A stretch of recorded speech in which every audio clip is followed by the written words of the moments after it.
The Sowetan is reporting that a pupil has been forcefully removed from a Midrand school for allegedly having dreadlocks. The 13-year-old's hair is said to be in violation of the school rules. Education activist Hendrik Makaneta joins us now for more on the story. Good evening to you, and thank you so much for your time. Of course, the context of the story seems to be a bit more complex than what I've just said, because this is a school that revised its hair policy and said the pupils were no longer allowed to have hair extensions, that they could only have their natural hair.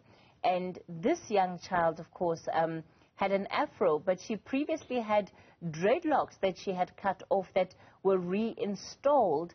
What do you make of how the school has responded to the situation?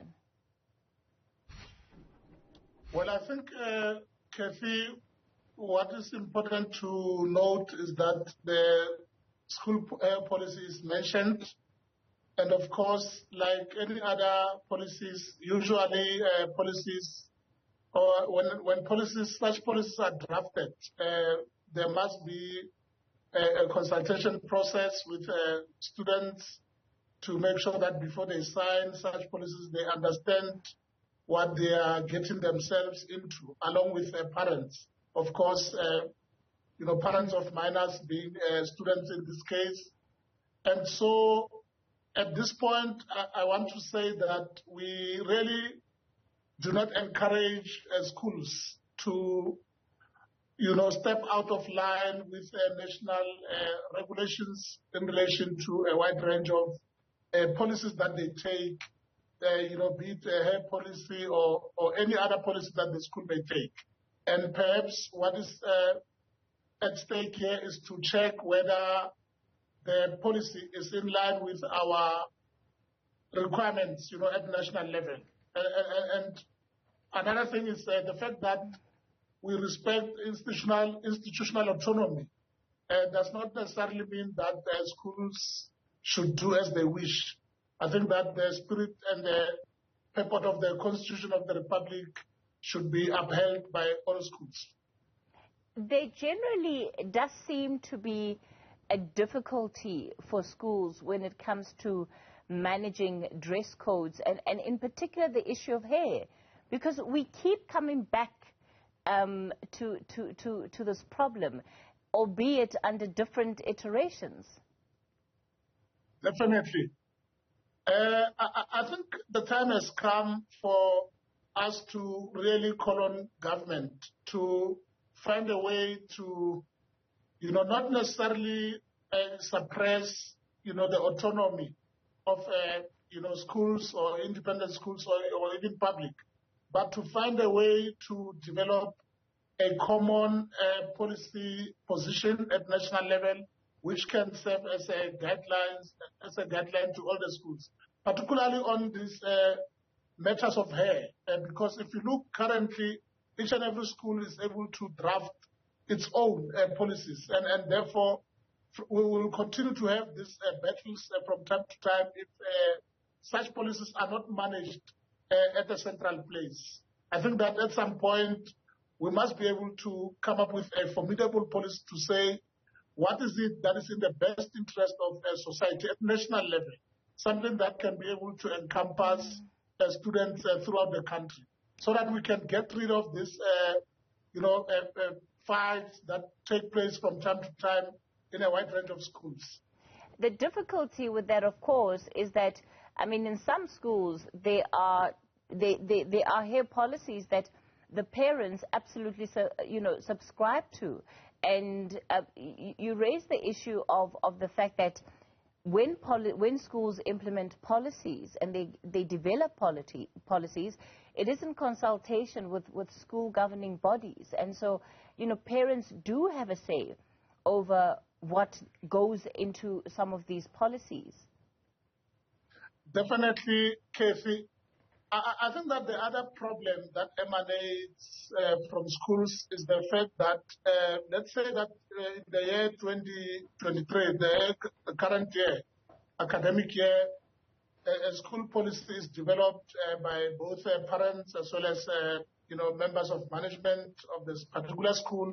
And then 2 years or 3 years later, a new learner comes from another community. That learner, you find that their parents were not involved, in the development of such a policy. All that they do is just to ratify or to accede to the previous policies that were adopted. That is where the problem is. And I think this calls for schools to be proactive as well, to make sure that they revise their policies annually. Because, the learners who were at the school 5 years ago are no longer the same learners who are now attending, may not necessarily be the same learners. So, constantly, that constant engagement with parents as well as new parents is necessary, so that should there be a need to change some of the clauses, the new parents should be able to do so, unlike to be stuck with a policy that was developed perhaps 10 years ago or 5 years ago. One also has to ask if there should not be alternative methods in terms of punishing learners who are found to be in violation of dress codes. Is it reasonable that a learner whose hairstyle does not fit the dress code then misses out on learning as a result of that? Kathy, we need to really find a way to balance these clauses that are found in school policies with the Constitution. Like I said earlier on, I mean, if you look at the Bill of Rights, all Section 29 of the Constitution of the Republic states that everyone in our republic has got the right to education. And it is currently illegal for schools to take out a learner out of the classroom, a learner who's already enrolled. They are not supposed to be taken out of school or out of the classroom, even if they misbehave. Schools have to find a way, to balance these rights. Of course, I know that there are also limitations of rights in terms of Section 36 of the Constitution. But the right to learn is the fundamental right that must be protected at all times. And in this case, we need to be able to balance that.